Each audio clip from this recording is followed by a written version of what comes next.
আপনারা অনেকে জানেন না হয়তো এই দুর্গাপুজোর পরে আসছে লক্ষ্মী পুজো। একটা শ্রীযন্ত্র আপনার লাইফে সবকিছু ঘুরিয়ে দিতে পারে এবং ভালো কিছু করে করে দিতে পারে। জয় মা তারা, জয় মা কামাখ্যা, জয় মহাকাল, জয় মা দুর্গা, জয় মা লক্ষ্মী। এই যে দুর্গাপুজো শেষ হবে, দুর্গাপুজোর শেষে কিন্তু লক্ষ্মী পুজো। আপনারা কি জানেন এই লক্ষ্মী পুজোর সময় একটা শ্রীযন্ত্র আপনাদের জীবনের প্রচুর পরিবর্তন করে এনে দিতে পারে।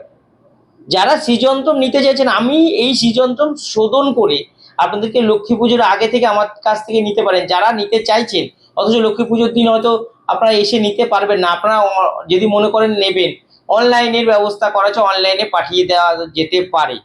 এছাড়া এই যে যারা শ্রীযন্ত্রটা নেবে লক্ষ্মী পুজোর দিনেই নিলে তো কাজ অবশ্যই খুব ভালো হবে।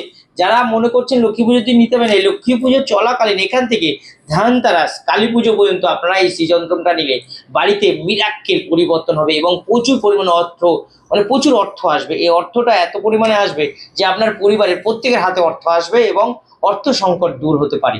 এই শ্রীযন্ত্রটা আপনারা দেখে নেবেন এবং যদি মনে করেন আমার থেকে নেবেন, অনলাইনেও নিতে পারেন এবং আমার কাছে এসে নিতে পারেন। এবং শোধন করা শ্রীযন্ত্র, রাস্তাঘাটে বিক্রি করা শ্রীযন্ত্র নয়, অর্ডার করে শ্রীযন্ত্রটাকে শোধন করে আপনাদের মঙ্গলার্থে, আপনাদের ভাগ্যর পরিবর্তন করার জন্য আমার এই শ্রীযন্ত্র আমি নিজে হাতে তৈরি করেছি এবং নিজে হাতে আপনাদেরকে শোধন করে আপনাদেরকে দেব, যাতে আপনারা ভালোভাবে সুস্থভাবে পরিবারকে নিয়ে অর্থ সংকট থেকে দূরে থাকেন।